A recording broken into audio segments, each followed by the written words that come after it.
सदस्य श्री रमेश अवस्थी जी, आनंद त्रिपाठी जी और उपस्थित भारतीय जनता पार्टी के नगर पालिका और नगर पंचायतों के अध्यक्ष पद के हमारे पदाधिकारीगण, भाइयों बहनों, चित्रकूट के घाट पर भाई संतन की भीड़, जनता जनार्दन के साथ साथ सभी चित्रकूट वासियों को, पूज्य संतों को मेरी ओर से जय सिया राम। कामदानाथ भगवान की, भारत माता की। भाइयों बहनों, चित्रकूट के बारे में कहा जाता है कि यह संयम की धरती है। जहां संयम होगा वहीं साधना हो सकती है। और त्रेता में प्रभु राम ने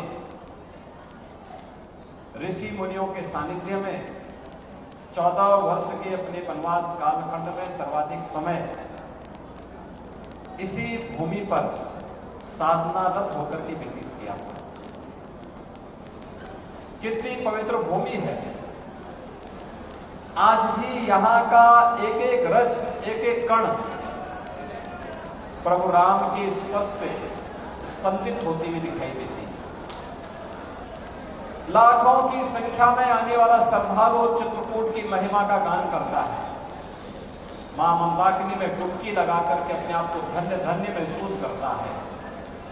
कामदानाथ पर्वत की परिक्रमा करके प्रभु के सामर्थ्य प्राप्त करने का कार्य करता है। और ऐसी पुण्य भूमि पर जन्म लेने और यहां पर सेवा करने का अवसर आप सबको प्राप्त हुआ है। इसके लिए मैं आप सबका हृदय से अभिवादन करता हूं। भाइयों बहनों, कुछ लोग होते हैं जो अपने कृत्यों से पाप का घड़ा इतना भर लेते हैं कि वह स्वयं के लिए तो पहचान का संकट खड़ा करके पूरे समाज के लिए भी खड़ा कर देते हैं। ऐसे ही जैसे 14 के पहले देश के सामने खड़ा किया था कुछ लोगों ने, 17 के पहले प्रदेश के अंदर भी और चित्रकूट के अंदर भी यही स्थिति थी। आज जब देश बदल चुका है तो उत्तर प्रदेश कहां से पीछे रहने वाला है। आज वैश्विक स्तर पर भारत का सम्मान बढ़ा है। भारत को और प्रधानमंत्री मोदी जी को वैश्विक लीडर के रूप में लोग मान्यता दे रहे हैं, सम्मान दे रहे हैं। भारत के बारे में लोगों की धारणाएं बदली है। आज जब भारत के बारे में दुनिया अच्छा बोलती है तो भाइयों बहनों, 140 करोड़ की आबादी का सम्मान होता है। भारत का नौजवान जब दुनिया के अंदर कहीं जाता है, सम्मान की दृष्टि से देखा जाता है। देश के अंदर लीडरशिप कैसे होनी चाहिए, आजादी का अमृत महोत्सव उसका एक उदाहरण है। आपने देखा होगा कैसे आजादी के अमृत महोत्सव कार्यक्रम में जब ये देश आजाद हुआ था 1947 में, उस आयोजन के हम साक्षी नहीं थे।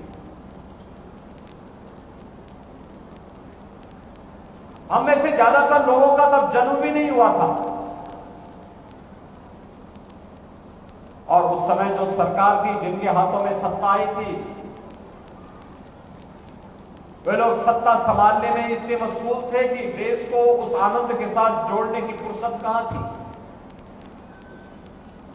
तत्काल देश आजाद हुआ था, कठिन परिस्थितियां थी। देश की विभाजन की त्रासदी से एक बड़ा क्षेत्र करा रहा था। भाइयों बहनों, लेकिन जब देश अपनी आजादी का अमृत महोत्सव मना रहा था, उस समय देश के यशस्वी प्रधानमंत्री ने भारत के 140 करोड़ लोगों को देश की आजादी के अमृत महोत्सव के साथ वह हर घर तिरंगा के माध्यम से जोड़ने का कार्य किया था। यही तो सच्चा लोकतंत्र है, जिसमें महोत्सव के साथ, खुशी के साथ हर एक को जोड़ देना। और संकट के समय स्वयं आगे आकर के लोगों का संबल बांधने की हिम्मत करना, ये दोनों गुण आपने देखे होंगे। कोरोना कालखंड में प्रधानमंत्री मोदी जी अकेले निकलते थे, पूरे देश को नेतृत्व देते थे, और जब महोत्सव की बात आई, आजादी के अमृत महोत्सव की, पूरे देश को एकजुट होकर के, पूरे देश को आयोजन के साथ शामिल करके भारत के आजादी के अमृत महोत्सव के साथ शामिल करने का काम किया। आज क्या नहीं है भारत में? हाईवे बन रहे हैं, एक्सप्रेस हाईवे बन रहे हैं, रेलवे की नई नई लाइनें बिछ रही हैं, मेट्रो पब्लिक ट्रांसपोर्ट का बेहतरीन माध्यम आ रहा है, एयरपोर्ट बन रहे हैं, बड़े बड़े संस्थान तैयार हो रहे हैं, विरासत का सम्मान हो रहा है। काशी में काशी विश्वनाथ धाम, तो अयोध्या में श्री राम जन्मभूमि पर भगवान राम के भव्य मंदिर के निर्माण का कार्य, मथुरा वृंदावन सच संवर रहा है, और हमारा चित्रकूट धाम भी फिर से अपनी पुरातन पहचान को बनाए रखने के लिए आगे बढ़ रहा है। ये चित्रकूट धाम है, चित्रकूट धाम के साथ साथ इस धरती को सौभाग्य है, महर्षि वाल्मीकि की पावन जन्मभूमि भी इसी जनपद में लालापुर में आता है। लालापुर को पर्यटन से विकसित करने का काम हो रहा है। और भाइयों बहनों, पूज्य संत तुलसीदास जी की पावन जन्मभूमि राजापुर भी इसी चित्रकूट जनपद में आता है। देखो ना कितना बड़ा संयोग है। संस्कृत का रामायण का पहला मौलिक ग्रंथ जिस त्रिकालदर्शी ऋषि ने रचा था, लिखा था, ऐसे महर्षि वाल्मीकि की पावन भूमि लालापुर भी चित्रकूट में। और आधुनिक काल में जब देश गुलाम था, गुलामी के उस कालखंड से देश को मुक्त करने के लिए उस समय रामचरितमानस को अवधी भाषा में लिखने का कार्य और जन जन के माध्यम से, रामलीलाओं के माध्यम से राष्ट्रीय चेतना को जागृत करने का कार्य जिस त्रिकालदर्शी संत ने किया था, ऐसे संत तुलसीदास जी की पावन जन्मभूमि भी इसी जनपद में आती है।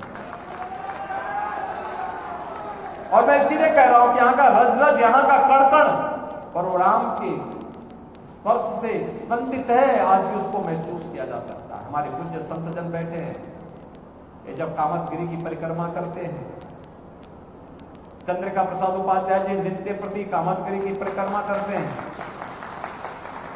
जब ये लोग परिक्रमा करते हैं तो अपने एक एक श्वास में उस स्पंदन को महसूस करते हैं। भाइयों बहनों, एक तो इतना महत्व इस धरती का, जहां पर तुलसीदास जी को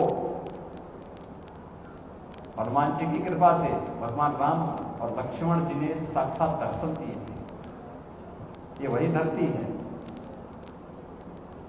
अनेक चमत्कारों से भरी हुई धरती, लेकिन बीच के कालखंड में पहचान का संकट खड़ा कर दिया था इस धरती के सामने। मुझे याद है 6 वर्ष पहले जब मैं यहां आया था, मैंने कहा चित्रकूट में आखिर विकास क्यों नहीं हुआ? कहा साहब 6 बजे के बाद निकलने की स्थिति नहीं होती। तो मैंने कहा कौन खरदूषण आ गए हैं गांव में?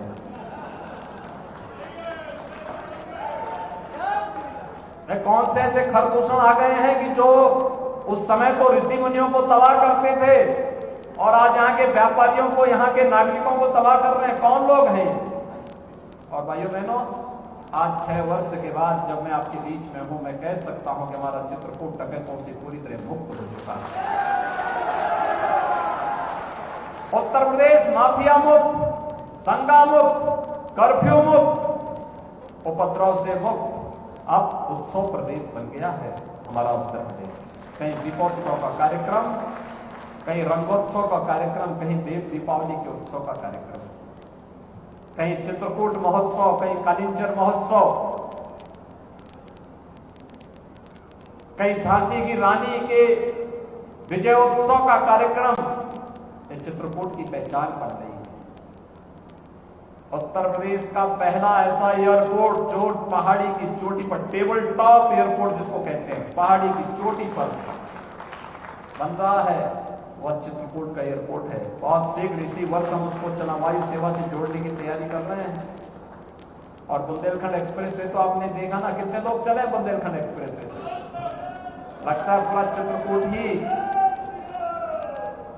चित्रकूट ही अब लगता है बुंदेलखंड एक्सप्रेस वे से दौड़ता है। भाइयों बहनों, दिल्ली की दूरी मात्र 6 घंटे की कर दी है और एयरपोर्ट को चलने दीजिए, दिल्ली की दूरी 1 घंटे से कम समय में आप दिल्ली पहुंच जाएंगे।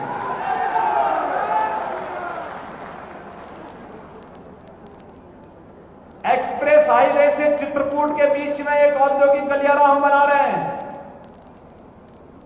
कनेक्टिविटी को 4 लेन से करेंगे भी और साथ साथ इसको बेहतरीन तरीके से आगे बढ़ाएंगे। अनेक उद्योग लगेंगे, डिफेंस कॉरिडोर के भी, डिफेंस से संबंधित, रक्षा उत्पादन से संबंधित उद्यम यहां लगेंगे। ढेर सारे नौजवानों को नौकरी और रोजगार मिलेगा। जो यहां पहले से व्यापार कर रहे हैं, उनके व्यापार को आगे बढ़ाने में मदद मिलेगी। और चित्रकूट के अंदर की कंजेशन को दूर करने के लिए रिंग रोड की भी घोषणा यहां पर हो चुकी है। बहुत शीघ्र उस पर भी कार्य होने वाला है। प्रदेश की पहली रोपवे कहां चली थी मालूम है ना?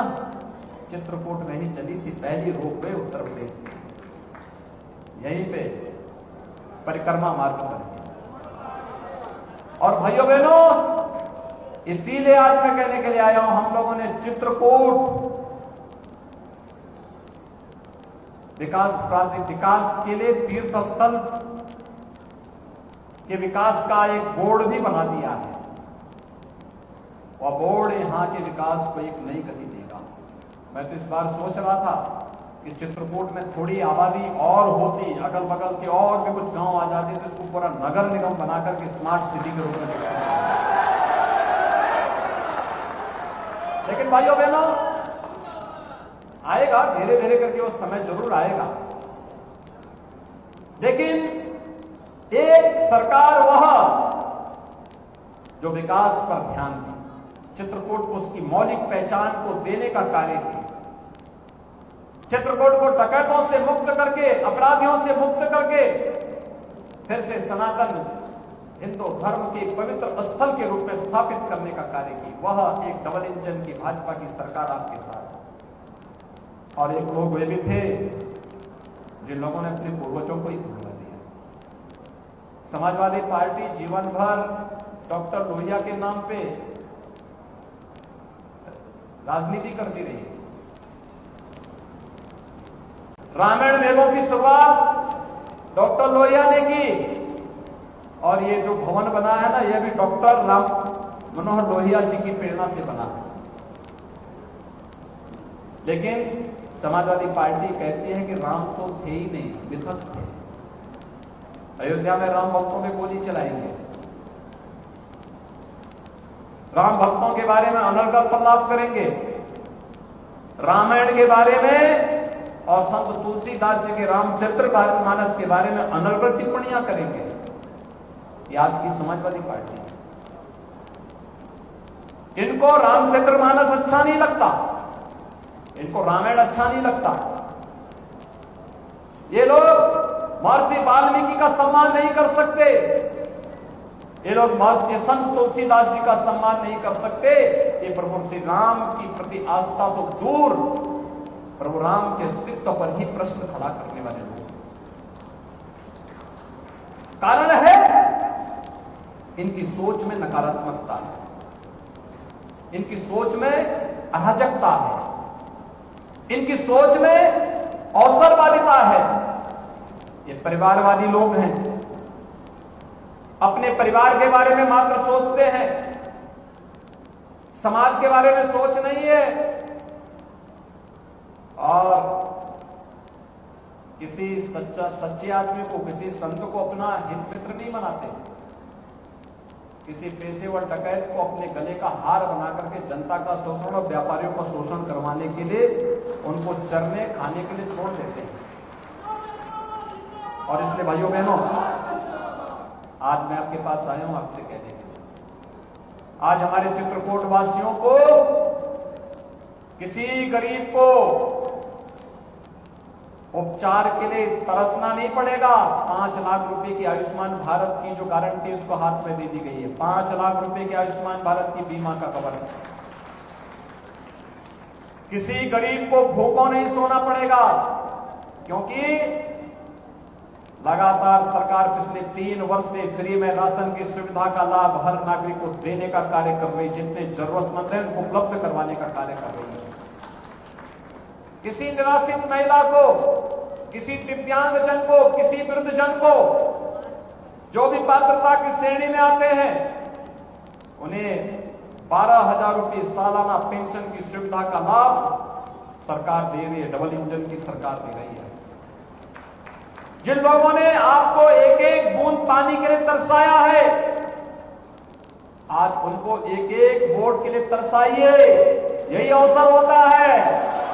हम तो हर घर नल योजना पहुंचा करके आरओ का पानी पहुंचाना चाहते हैं आपके घर में, जिससे किसी बहन बेटी को अपने सिर में गगरी लेकर के 2 किलोमीटर 5 किलोमीटर दूर से ला जाके जल लाने के लिए मजबूर नहीं होना पड़ेगा। आज जब मैं इन सभी अपने जनप्रतिनिधियों को देखता हूं कि जब ये लोग कार्यक्रमों में आते हैं, तैयारी के साथ, पूरी तैयारी के साथ लगे रहते हैं, तब मुझे लगता है इसलिए है क्योंकि अब हर घर नल योजना सफल हो रही है। और भाइयों बहनों, हर घर नल योजना इसलिए सफल हो रही है, नहीं तो घर में पानी नहीं होता और ये लोग ऐसे ही कार्यक्रमों में आते तो उसी गगरी से शाम को जाके मार भी खाते। लेकिन आज वह नौबत नहीं है। और इसलिए भाइयों बहनों, आज मैं आपके पास आया हूं। चित्रकूट नगर भी और जनपद हमारे लिए बहुत महत्वपूर्ण है। आज हमने नगरों की व्यवस्था को बदला है। याद करिए ना, क्या स्थितियां थी पहले। 17 के पहले किसी नगर में जाइए, गंदगी, जाम, अव्यवस्था, सौदों का आतंक, रंगदारी वसूली, यही तो होता था। आज क्या कोई रंगदारी वसूली करेगा? आज रंगदारी वसूली का मतलब जानते हैं ना क्या होने वाला है। आज भाइयों बहनों, व्यापारी को व्यापारी कल्याण बोर्ड के माध्यम से हमने 10 लाख रुपए की सुरक्षा बीमा दिया है। कोई आपदा आ जाए, कोई दुर्घटना घटित हो जाए, 10 लाख रुपए उस व्यापारी परिवार को शासन दे देती है। पटरी व्यवसायियों को पीएम स्वनिधि योजना का लाभ देती है। ब्याज मुक्त ऋण हर पटरी व्यवसायी को, जो भी आवेदन करेगा उसको बैंकों के माध्यम से सरकार दिलाने का कार्य कर रही है। शहर आज गंदगी के ढेर नहीं। जब मैं चित्रकूट आया था, चित्रकूट 4 लेन की कनेक्टिविटी से नहीं जुड़ा था, आज तो 4 लेन की कनेक्टिविटी से जुड़ चुका है। शहर आज स्वच्छ और सुंदर दिखते हैं। जल निकासी की प्रॉपर व्यवस्था हो रही है। स्ट्रीट लाइट एक जैसी दिखती है। एलईडी स्ट्रीट लाइट चमकती हुई दिखाई देती है। अब तो शहर तो दूर, अब गांव में भी आपको एलईडी स्ट्रीट लाइट दिखाई देती है। शहरों में सौदों का आतंक नहीं, बल्कि अब हमारे शहर सेफ सिटी हो रहे हैं, सुरक्षित शहर।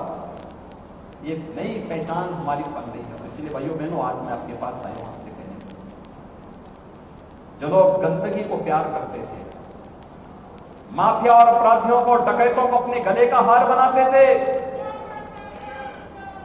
जिन लोगों ने बेटियों की सुरक्षा को, व्यापारियों की सुरक्षा के सामने पर्दा पैदा किया था, और जिन लोगों ने आपको एक एक बूंद जल के लिए तरसाया है, ये समय है सही तरीके से एक वोट की चोट ऐसी मारिए कि आने वाले समय में कोई राजनीति में आपराधिक राजनीति का प्राधिकरण करने, राजनीति को अवसरवादिता में बदलने, राजनीति को परिवारवाद और जातिवाद का गढ़ बनाने का दुस्साहस न कर सके। और भाइयों बहनों, जिस दिन हम इन कमियों को दूर कर लेंगे, विकास आपको आने से कोई रोक नहीं पाएगा। बुनियादी सुविधाओं से जनता को कोई वंचित नहीं कर पाएगा। आखिर 6 वर्ष में हुआ है ना प्रदेश में, 6 वर्ष के अंदर लोगों को एक परिवर्तन देखने को मिल रहा है। और इसलिए मेरी आप सबसे अपील है, अभी कुछ देर बाद चुनाव प्रचार बंद हो जाएगा। परसों आपको नगर निकाय चुनाव में सेकेंड फेज का मतदान करना है, द्वितीय चरण में मतदान करना है, जिसके लिए भारतीय जनता पार्टी ने चित्रकूट धाम से यह नगर पालिका कर भी है। इससे श्री नरेंद्र गुप्ता को अपना प्रत्याशी बना करके फिर से आपकी सेवा में, नगर पंचायत मऊ से श्री अमित द्विवेदी को अपना प्रत्याशी बनाया है, नगर पंचायत राजापुर से श्री संजीव मिश्रा को अपना प्रत्याशी बनाया है और मानिकपुर से श्रीमती मिट्टी देवी कोल को अपना प्रत्याशी बना करके अपने बीच में उतारा है। भाइयों बहनों, ये 4 हमारे प्रत्याशी यहां के 4 नगर निकायों में हैं। एक बार करतल ध्वनि से इनका स्वागत कर दें।